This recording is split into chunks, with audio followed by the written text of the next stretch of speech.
এখন ঝুলছি একটা গুহার 100 ফুট নিচে, যেটা মাটির নিচে 5 কিলোমিটার জুড়ে বিস্তৃত আছে।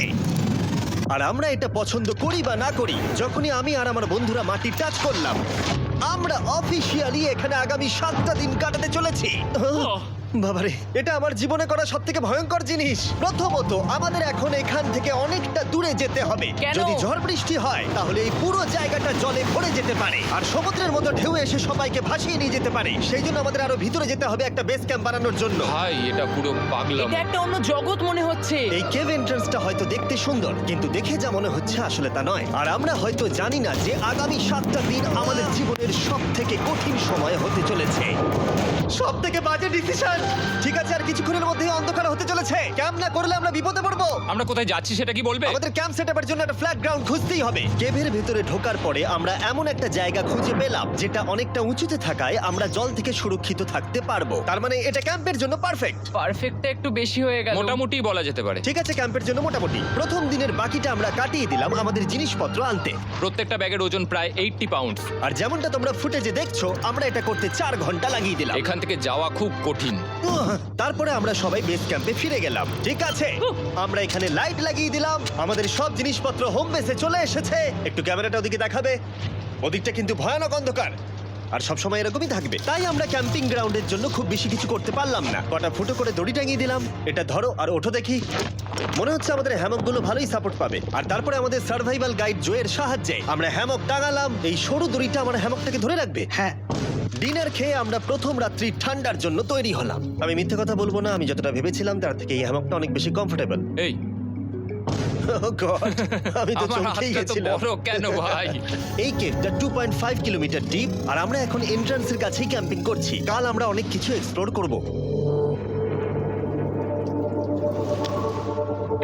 তোমরা কেমন ঘুমালে? ভয়ঙ্কর। ঘুমই হয়নি। এটা সত্যি একটা অস্বস্তিকর পরিবেশ। কেবের উপর থেকে অনবরত আমাদের উপরে জল পড়েই যাচ্ছিল, তাই উপরে একটা প্লাস্টিক চাপালাম, কিন্তু তাও আমাদের হ্যামকের উপরে জল পড়েই যাচ্ছিল। একটা আইডিয়া আছে, চলো শেল্টারগুলোকে ভালোভাবে তৈরি করি। আমার মনে হয় এই প্লাস্টিকগুলোকে জুড়ে দিলে আর জল পড়বে না। বাহ, তুমি তো জিনিয়াস। আমি শুধু একজন ইউটিউবারই নয়, ঠিক আছে? আমার হ্যামকটা এটার উপরে ঝুলছিল। মানে দেখো, আমি আরেকটু হলে হ্যামক থেকে নেমে পড়ে যেতাম। আর আমরা সেই সময় এটা বুঝতেই পারিনি যে এই গর্তটা প্রায় 40 ফুট গভীর। তাই যখন আমি আর শন প্লাস্টিকগুলোকে জুড়ছিলাম, তখন ম্যাক আর কার্ল এই গর্তটা কতটা ভয়ঙ্কর সেটা দেখতে গেল। আমার হ্যামকটা দেখতে পাচ্ছো? ওখানে আমি ঘুমোচ্ছিলাম। এদিকটা দেখো। আর যেহেতু এই কেভে সব একই রকম দেখতে, তাই আমাদেরকে ফলো করা অনেকটাই কঠিন ছিল। এই ম্যাপে তোমরা আমাদের হোম বেস দেখতে পারবে, আর দেখতে পারবে ওরা ওখান থেকে কত দূর হ্যাঁ, যাচ্ছে। এটা তো খুবই ভয়ঙ্কর। ভাই এটা পাগলামো। আর যখন ছেলেরা র্যান্ডমলি এক্সপ্লোর করছিল, তখন আমি আর শন ক্যাম্পে কাজ করছিলাম। এই স্লিপিং ব্যাগটা এখানে কেন পড়ে? কারণ এটার থেকে পিয়ের গন্ধ বেরোচ্ছে। ইয়া, এটার থেকে শেখা উচিত স্লিপিং ব্যাগ ভাড়া নিতে নেই। আমরা স্লিপিং ব্যাগ কেন ভাড়া আমি- নিয়েছি? কেন আমি আমরা জানি না। স্লিপিং ব্যাগগুলো কিনে আনতে পারলাম না? আর তারপরে আমরা এই দুটো প্লাস্টিককে জিপ টাই দিয়ে জুড়ে দিলাম। কিছু মনে করো না, এই দড়িটার উপরে আমার জীবন বাজি আছে। আর তখন ওইদিকে ম্যাক আর কার্ল তখন ওই গর্তের মধ্যে। ও মাই গড, ম্যাক! আর শেষ পর্যন্ত ওরা একদম নিচে পৌঁছে গেল। এই! আমি তো ভাবলাম সবাই ক্যাম্প নিয়ে কাজ করবে। আমরা শুধু দেখাচ্ছিলাম জায়গাটা কতটা ভয়ঙ্কর। না পড়লেই হবে, তোমাদের স্কিল নেই। আচ্ছা ঠিক আছে। আর যদিও ওদের এবার ফিরে আসা উচিত ছিল, কিন্তু কাল আর ম্যাক এটা কতটা গভীর সেটা দেখানোর চেষ্টা করলো। ভাই এটা দেখতে দারুণ লাগছে। তুমি কি নদীটাকে পার করতে পারবে? কিন্তু ওরা এটা জানে না যে এই রিভারটা এই কেভের গোটাটাই জুড়ে আছে। তার মানে এর মধ্যেও আমাদের কিছুটা সময় কাটাতে হতেই পারে। ওই তো ওরা এসে গেছে। এসো। তোমরা রান্না করে রেখেছো তো? হ্যাঁ, রান্না করেছি। ঠিক বলেছ। একটা নতুন বাড়ি, ঠিক বলেছি তো? একদম। এখন আমাদের একটা ছাদ আছে। আর এটা তো দারুণ। জিমি রান্না বেশ ভালোই আর করেছে। আমরা আমাদের ফায়ার পিটটাকে এই সুন্দর জায়গাটাতে নিয়ে এসেছি। জায়গাটা কেমন? বেশ গরম। আরামদায়ক। এই পাথরগুলো গরমটাকে ধরে রাখবে এবং ওপর থেকে যে পি পড়ছে সেগুলোকে আটকে দেবে। ওটা পি নয়। তাহলে ওটাকে কি বলবো? যদি জানি না, হয়তো বৃষ্টির জল হবে বা না, এটা বৃষ্টি নয়, না, পাথর মানে ইয়ে তুমি- করছে। এই একটু উপরে দেখাও। তুমি মেঘ দেখতে পাচ্ছো? পাথর দেখা যাচ্ছে। এটা বৃষ্টি নয়, রক পি। Rock P. ঠিক আছে, রক পি। ঠিক আছে, এটা রক পি। আর একটা শুকনো রাত ঘুমিয়ে কাটাবার পরে আমরা ঠিক করলাম জো আমাদের সার্ভাইভাল এক্সপার্ট, তাকে নিয়ে আমরা কেভের শেষ প্রান্ত অব্দি যাব। Cave, cave! Cave, cave! Cave, cave. Cave! দেখা যাক আমরা কেভের কতটা গভীরে যেতে পারি। তোমরা কিন্তু মনে রাখবে আমরা সবেমাত্র কেভের এন্ট্রান্সের দিকেই আছি, আর আমাদের ইচ্ছা এই কেভের শেষ প্রান্ত অব্দি যাওয়া, অবশ্যই না মরে গিয়ে। ও মাই গড, এটা তো খুবই স্টিফ। আরে এটা তো সবে শুরু। আমরা কেভের আরো গভীরে এসেছি। তোমরা সবাই সাবধানে আসবে। এটা খুবই ছোট জায়গা, আমার মনে হয় না এখান থেকে আমি যেতে পারবো। কেভ এক্সপ্লোরের ইন্টারেস্টিং জিনিসটা হলো যা হোক করে আমাদের এই ছোট্ট ফাঁকগুলোর মধ্য দিয়ে এগিয়ে যেতে হবে, ও মাই গড, খুব ছোট জায়গা। আর তারপরেই খুব বড় একটা জায়গা আসবে, সেটা এতটাই বড় যে কিছু না দেখতে পাওয়ার জন্য এটা করতে হলো। ও মাই গড! এবার আমি সব দেখতে পাচ্ছি, এটা দুর্দান্ত। এটার তো অনেক আলো। ভাই জায়গাটা কতটা সুন্দর দেখো। বাপরে কি আলো, আমি তো তাকাতেই পারছি না। আমি তো অন্ধ হয়ে যাব মনে হচ্ছে। এ বাবা, এটা কি হলো? আমরা বোধহয় ঠিক মতো এটাকে ব্যবহার করতে জানতামই না। চলো এগিয়ে যাই, আর তাই আমরা এগোতে থাকলাম। এই যে এই জায়গাগুলো, এগুলো খুব ভালো ধরার এখানে? জায়গা। এগুলো ধরে এখান থেকে পা ঘুরিয়ে চলে আসতে পারবে। এইভাবে হ্যাঁ, কি? একদম পারফেক্ট। জো সব থেকে ভালো কেভ গাইড। এভাবে কেউ গাইড করতে পারবে না। ঠিক আছে, এইবার ব্যাপারটা ইন্টারেস্টিং হবে। কি? এটা কি? এখান থেকে আমাদের ওয়েট শুট পরে সাঁতার কেটে যেতে হবে। গতকাল ম্যাক আর কার্ল এটা নিয়ে মজা করছিল, কিন্তু এই কেভে আমাদের পরের অ্যাডভেঞ্চারটা ছিল একটা প্রায় জমে যাওয়া নদীর মধ্যে। ও মাই গড, এটা তো পাগলামি! তার মানে আমাদের ওয়েট শুট পড়তেই হবে যাতে আমাদের হাইপোথার্মিয়া না হয়। আমরা এটা কেন করছি? এই এক্সপেরিয়েন্সটা তো জীবনে একবারই হবে। এটা করলে হয়তো আর নাও বেঁচে থাকতে পারি। আমাদের এই কেভের শেষে পৌঁছতে হলে আমাদের এই নদীর মধ্য দিয়ে, এই ছোট্ট ফাঁকগুলোর মধ্য দিয়ে সাবধানে ধীরে ধীরে এগিয়ে যেতে হবে। আস্তে আস্তে নামো, স্রোতের কারণে পা পেছনে টানতে পারে। ঠিক আছে, আমি তাহলে নামছি। তুমি ওই দেয়ালগুলো ধরে ধরে এগোতে থাকো আস্তে এটা তো আস্তে। খুব ঠান্ডা। তুমি পারবে জিমি। জানি না এখানে ঢুকতে পারবো কি না। জিমি, এবার তুমি জল থেকে উঠে দাঁড়িয়ে পড়ো। এটা সত্যি একটা পাগলামি। এখানে কি ঠান্ডা! যখন তোমরা খুব ঠান্ডা জলের মধ্যে থাকবে তখন একটা পাথরকে ধরে এগিয়ে চলা খুব কঠিন হবে। ও মাই গড, এটা সত্যি পাগলামি। ম্যাক, কার্ল, চলে আসো। আমার ভয় লাগছে। চলো চলো, পারবে। ভাই। এগোতে থাকো, পেছন দিকে তাকিও না। একবার দেখো আমরা কি করছি। কিন্তু এই বাধাগুলো এতটা কঠিন ছিল না সামনে যা আসতে চলেছিল তার তুলনায়। আমরা পেরেছি। কেভ কেভ কেভ এই, কেভ। একটা কথা শোনো, আমরা 10% আসিনি। তার মানে এখনো আমরা শুধুমাত্র সার্ফেসেই রয়েছি, আর শেষ প্রান্তে পৌঁছতে হলে আমাদেরকে আরো 2 কিলোমিটার যেতে হবে। যেরকম তোমরা দেখতে পাচ্ছ এখানে 24/7 বৃষ্টি হয়, তাই আমি একটা আড্ডা মারার জায়গা তৈরি করেছি যেখানে আমরা কেউ ভিজবো না। আমি ভাবছি আমি যদি এটা না বানাতাম তাহলে কি হতো। আমি নিশ্চিত যে ওদের একটা ভেজা পাথরের উপর শুতে হতো। আমাদের ক্রমাগত এগিয়ে যেতে হবে এবং শরীরটাকে ভিজে রাখতে হবে। ঠিক আছে। নইলে আমাদের শরীরের তাপমাত্রা কমে এটা যাবে। এতটা কঠিন কেন? সব থেকে বাজে ব্যাপার হলো আমরা যতটাই দিকে এগোবো ততটাই আমাদের পিছন দিকে ক্যাম্পে ফিরতে হবে। আমাদের পরের বাধাটা হয়তো জলের মধ্যে নয়, কিন্তু তার মানে এটা নয় যে সেটা সহজ হবে। আরে এটা কি মাকড়সার জাল? কিন্তু আমি মাকড়সা দেখতে পাচ্ছি না। তার কেন? মানে ওটা আমাদের উপরে আছে। আরে তোমার গায়ে, তোমার গায়ে। আমার বন্ধুরা বলতে বাজে, এই গেমটা মিস্টার বিস ভিডিওর মতো, যত এগোবে ততই কঠিন হবে। সত্যি কথা বলতে যদি আমাদের সাথে জো না থাকতো আমরা মরেই যেতাম। আর 3 ঘন্টা পরে জো আমাদের জন্য একটা বাজে খবর নিয়ে এলো। জল অনেকটা বেড়ে গেছে আর আমরা অনেকটা সময় লাগিয়ে ফেলেছি, তাই আজকে আমাদের আবার ক্যাম্পে ফিরে যেতে হবে। আমি মানবো না। তুমি সেফটি এক্সপার্টের কথা অমান্য করতে পারো না। আমি এটা মানবো না। সত্যি কথা বলতে আমাদেরকে ফিরতেই হতো, কারণ এর আগে আমরা শুট করতে অনেকটাই সময় নষ্ট করে দিয়েছি, তারপর ফ্লেয়ার নিয়ে খেলেছি, তাই আমরা ফিরে যাচ্ছি আর এই মিশনটা আমরা পরের দিন আবার শুরু করব। শন, আমরা এসে গেছি। আরে তুমি এখানে কি করছিলে? এখন তোমরা কেউ ভিজবে না। আমি তো জানতামই না এই লাইটগুলো আমরা এনেছি। এগুলো দারুণ লাগছে তাই না? দুঃখের বিষয় আজকে আমরা মাত্র 20% এগোতে পেরেছি, কিন্তু বিশ্বাস করো আমরা শেষ পর্যন্ত অবশ্যই যাব আগামী কয়েকদিনের মধ্যেই। আমার মনে হয় কোনোদিনই হবে না। আমি তো বললাম। আমরা ডে 4টা রেস্ট নেব আর ডে 5 এ চেষ্টা করব এই কেভের শেষ অবধি যাবার। দেখা যাক কি হয়। ডে 3 তে মজা হলো, কালকে আবার দেখা হচ্ছে। আর কেভের ভিতরে 3টে খুব বাজে রাত কাটাবার পরে পরের দিন সকালে আমাদের মাথায় শুধু একটাই কথা আসছিল, আমার একটা হট শাওয়ার চাই, তবে আমি এখন একটু শান্তি পাবো। ও এখন শাওয়ার পেলে কিন্তু দারুণ হয়। আমি চান করিনি প্রায় 3-4 দিন হয়ে গেল। তোমরা নিশ্চয়ই জানো কেভের মধ্যে শাওয়ার করা সম্ভব নয়। আমাদের অনেকটা পথ হেঁটে সাবধানে আগের রিভার বেডের কাছে পৌঁছতে হলো। ও মাই গড!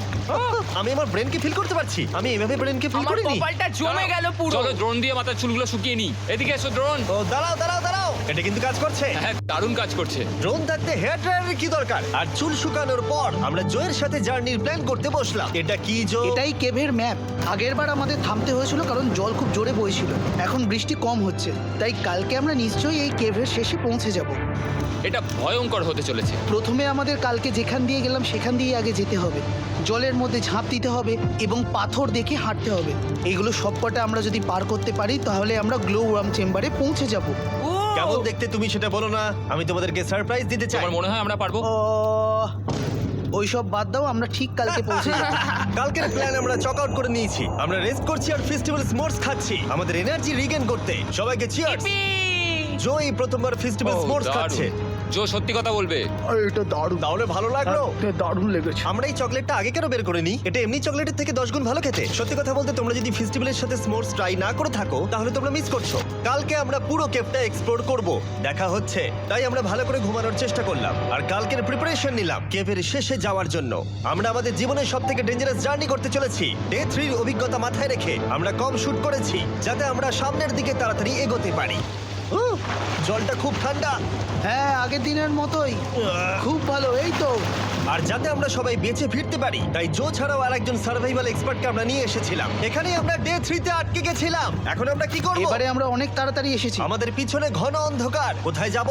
এই রাস্তাটা অনেক সরু এবং হ্যাঁ। স্রোত প্রচুর বেশি, তাই আমরা দেয়ালগুলো ধরে ধরে আস্তে আস্তে এগোবো। এই যে এইভাবে। ও হ্যাঁ, God! এই রকটায় জাম্প করো। কয়েকটা ভালো পাথর আছে যেগুলোকে তুমি ধরে এগোতে পারবে। আরে এখানটা তো অনেক অন্ধকার। আমি আর পা পাচ্ছি না, আমি এখন মাটিতে আর পাই পাচ্ছি না। যেহেতু আমরা মাটিতে পা পাচ্ছিলাম না, তার মানে যদি আমরা পাথর ছেড়ে দিই তাহলে এই জলের স্রোত আমাদেরকে ভাসিয়ে নিয়ে যেতে পারে। জো, আমরা কি করব? আমি এটা ধরে এসেছি, তুমি এটা ঠিক আছে, ধরো। আমি তো দেখতেও পাচ্ছি না কোথায় যাচ্ছি। জো, স্রোত আমাকে ভাসিয়ে নিয়ে চলে যাচ্ছে। আমি তুমি করবো কি করে? পারবে, পারবে। শুধু মুখটা এখান থেকে ঢুকিয়ে দাও, আমি হেল্প করছি। এখানে আমি ঢুকবো? হ্যাঁ, এই গর্তের মধ্যে। এই তো, খুব ভালো। এটা আমার জীবনের সবথেকে বিপজ্জনক অ্যাডভেঞ্চার। আমরা এখন কেভের অনেক গভীরে চলে এসেছি আর এবার আমাদের সামনে প্রথম বড় বাধা। এখানে জলের একটা ঘূর্ণাবর্ত আছে, যদি তুমি এর মধ্যে পড়ে যাও তাহলে তোমাকে একদম নিচে নিয়ে চলে যাবে। মানে আমরা পড়ে গেলে মরে যেতে পারি। হ্যাঁ, মানে আমরা মৃত্যুর সাথে খেলা করছি। এটা এতটা বিপজ্জনক হতে পারে আমি সত্যিই ভাবিনি। খুব ভালো। এই তো, তাহলে কি আমার পা এখানে হ্যাঁ, রাখবো? রাখো রাখো। ঠিক আছে, এই তো আমি পেরেছি। এটা আমার ভাবনার থেকেও বেশি কঠিন ছিল। এই নদীটা কতটা শক্তিশালী এই গোটা কেভটাকে তৈরি করেছে। কিন্তু মজার ব্যাপার হলো আমরা পাথরের মতো শক্তিশালী নই। আমি শুধুমাত্র মানুষের মতোই শক্তিশালী। সৌভাগ্যবশত কাল এই অ্যাডভেঞ্চারে লিড করেনি, তার বদলে আমরা একজন অ্যাভেঞ্জার জোকে পেয়েছি। ও কতটা এক্সপার্ট তার প্রমাণ হিসেবে বলতে পারি। সে লিটারালি কতটা ওপর থেকে আমাদেরকে নদীতে ঝাঁপ দিয়ে দেখালো। ও মাই গড, এটা পাগলামি। কে বললো এটা পাগলামি? এটা তো আমার কাছে খুবই সহজ। আমি এটা করব। তুমি কোনোভাবেই এটা করতে পারবে না। আরে কি বলছোটা কি তুমি? আমি এক্ষুনি করতে চাই। চলো যাচ্ছি Joe. Godspeed back. Jimmy আমার সাথে যা যা করেছে তার কাছে এটা তো কিছুই নয়। 3, 2, 1।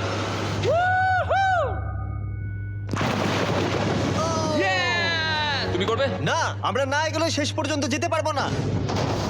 ও মাই গড, আমাদের নিচের দিকে যেতে হবে। আমরা সবসময় স্রোতের উল্টো দিকে কেন যাই? এখন শুধু আমি ভেসে ভেসেই যেতে পারবো, আর কিছু না। এই জলের তলায় অনেক ধারালো পাথর আছে, তোমরা সেগুলোকে দেখতে পাবে না, তাই সাবধানে পা ফেলবে। ও মাই গড, আবার এটা গভীর আরে হচ্ছে। আমার পা তো কিছুর উপরে রাখতে হবে। ছোট পাথরগুলোই একমাত্র বাধা ছিল না, মনে হচ্ছে আমাদের প্রতিটা পদক্ষেপে। ও ভাই, আমি কিচ্ছু দেখতে পাচ্ছি না। এটা খুব ভয়ঙ্কর। কেভটা আরো অন্ধকার হয়ে আসছিল এবং আরো সরু। আর তখন আমরা জানতাম না যে আমরা ফিনিশ লাইন অবধি পৌঁছতে পারবো কিনা। ও, আহ। আমি ক্লান্ত হয়ে পড়েছি। এই কেভে আরো কঠিন বাধা আসার আগে তোমাদেরকে আমি কিছু দেখাতে চাইবো। জো, তোমার ব্যাগটা দাও। Thank you. তুমি জানো এর মধ্যে কি আছে? না, জানি না কি আছে। Brand new mister beast lab swamp. সত্যি কথা বলছি, গত 5 ঘন্টা ধরে যেহেতু আমি অনেক পরিশ্রম করেছি, তাই কোনো মতেই এখন এটা আমি বলার মতো অবস্থায় নেই। তাই এটা শুট করার 1 মাস পরে আমি পুরো কেপ সেটটা তৈরি করলাম ফিউচার জিমি নেম ট্যাগ দিয়ে। তারপরে বললাম, হে, আমি ফিউচার জিমি, আর আমি এখন তোমাদেরকে বলবো brand new toy line of mister beast lab swamp সম্পর্কে। এটা একটা কালেক্টিবল টয় লাইন, আর এখানে 119টা ইউনিক ডিজাইন ক্যারেক্টারও আছে যা তোমরা কালেক্ট করতে পারো। আর সবথেকে দারুণ ব্যাপারটা হলো, কোন ক্যারেক্টারটা তুমি পেয়েছো সেটা জানতে হলে এই টিউবে ওয়াটার দিয়ে নাড়াতে হবে আর তোমার সোয়ামস তোমার সামনে চলে আসবে। আর আমি এটা ডেমনস্ট্রেট করতে এই বিশাল বড় টিউবটাকে বানিয়েছি। এই টিউবটাকে জল দিয়ে ভরে দাও। তোমাদের এত জলের দরকার নেই, এটা অনেক বড় বলে এত লাগছে। ঠিক আছে, এটা এখন জলে ভর্তি হয়ে গেছে। এবার এটাকে একটু নাড়াতে হবে। এটা কি আর নাড়াতে হ্যাঁ হবে? হ্যাঁ, অনেক নাড়ানো হয়ে গেছে। এবার জল ঢালো এখানে। জো ঢালছে। আর জল ঢালার পরে তোমরা দেখতে পাবে তোমরা কোন সোয়ামটা পেয়েছো। এটা সব থেকে রেয়ার হাইপোক্রোম, যেটা মাত্র 1000টা বানানো হয়েছে। জো, এটা তোমার। Thank you so much. এটা চাই। আর এটা তোমার। কাল কি নেবে? আমার কাছে দুটোই ছিল। আর আমরা শুধু সোয়ামেই থেমে নেই, আমরা এই অ্যাকশন ফিগার প্যান্থার গুলো বানিয়েছি যেগুলো এই ব্রিফকেসে আছে, আর এই সোয়ার্মের মতো এই মিউটেটর। যখন তোমরা কিনবে দেখতে পাবে এর ভেতরে কি আছে। কোথায় কিনবো? ভালো হয়েছে জিজ্ঞাসা করলে। মিস্টার বিস্ট ল্যাব টয়েস এখন তোমরা পৃথিবীর সব জায়গায় পেয়ে যাবে। এগুলো সব বেরিয়ে গেছে, তোমরা গিয়ে কিনে নাও। আর কেবের মধ্যে অনেক সমস্যা পেরোনোর পরে আমরা ফাইনালি পৌঁছে গেলাম গ্লো ওয়ার্ম চেম্বারে। ভাই এবার খুব ভালো লাগছে। ঠিক আছে টিম, আহ, তোমাদের গ্লো ওয়ার্ম চেম্বারে স্বাগত। এ তো দারুণ। এটা দারুণ লাগছে। ভাই এটা পৃথিবী মনে হচ্ছে না এখানে একদমই। যে আলো তোমরা দেখতে পাচ্ছ সেগুলো আসলে ছোট্ট ছোট্ট বায়োলুমিনেসেন্ট গ্লো ওয়ার্ম তৈরি করেছে। এটা দেখতে অনেকটা মিল্কি ওয়ে গ্যালাক্সির মতো লাগছে। ওয়াও! আর এই মুহূর্তটা, এই ভিউ, সত্যি বলতে এই ট্রেকের সমস্ত ক্লান্তি যেন দূর করে দিল। এখান অবধি পৌঁছানো যেন সত্যি একটা অ্যাচিভমেন্ট ছিল। কিন্তু এখন আমাদের যাত্রা শেষ হয়নি, কারণ আমাদের এখান থেকে এখন বেস ক্যাম্পে ফিরতে হবে। আজকে ডে 6 হতে চলেছে, এখনো ওরা আসেনি আর আমি খুব ক্লান্ত। আমার মনে হয় না আমি ভালো করে ঘুমোতে পারবো। ওদের জন্য খুব চিন্তা হচ্ছে। এই ট্রিপটা অনেকটাই সহজ ছিল কারণ আমরা স্রোতের সাথে ভেসে ভেসে যাচ্ছিলাম। আর যেহেতু তোমরা এই ট্রিপটা দেখেছো তাই আমরা এটাকে স্কিপ করলাম। কিন্তু সত্যি বলতে এই জার্নিটাও অনেকটা বেশি সময় নিল, কারণ আমরা ক্যাম্পে পৌঁছানোর আগেই 6 নম্বর দিন চলে এলো। শন, সবাই ঠিক আছে তো? আমার খুব চিন্তা হচ্ছিল। Happy day 6। ডে 6 খুব ভালো। এনার্জি বাড়াতে আমরা আগুনের উত্তাপ নিলাম এবং ফাইনালি আমরা কিছু খেতে পেলাম। এটা খুবই অ্যাডভেঞ্চারাস ডে ছিল। কালকে দেখা হচ্ছে, মানে আজকেই হয়তো। মনে এটা হয় ডে কোনোদিন 6 হবে না। নাকি আজকে, না আমি জানি না। এত বড় ট্রেক সম্পূর্ণ করার পরে শারীরিকভাবে চূড়ান্ত ক্লান্ত হওয়া সত্ত্বেও জানি না কেন কিন্তু আমি একদমই ঘুমাতে পারছিলাম না।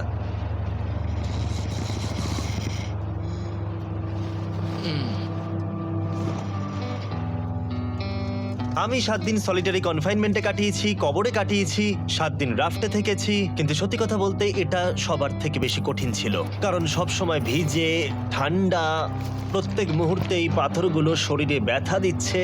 বেশিরভাগ সময়টাই এই কেভটা দুঃস্বপ্নের মতো ছিল। কিন্তু তোমার আর আমার মধ্যে জিমি! ইয়ো! গার্ড, আমাকে দেখতে পাচ্ছ? এটা পৃথিবীর সবথেকে উজ্জ্বল টর্চ। মজার মুহূর্ত অনেক ছিল। মাটির নিচে 300 ফুট গভীরে অভিযান চালানো থেকে আমাদের সবাই মিলে হ্যামক নিয়ে হাসাহাসি করা সবকিছুই এই অভিযানের অংশ ছিল। যেহেতু আমাদের সঙ্গ দারুণ, চলো তিমির মতো আওয়াজ করো। তাই এই ভিজে, ঠান্ডা, পাথুরে অদ্ভুত কেভের ট্রিপটা বদলে গেল আমাদের জীবনের সব থেকে সুন্দর মুহূর্তে।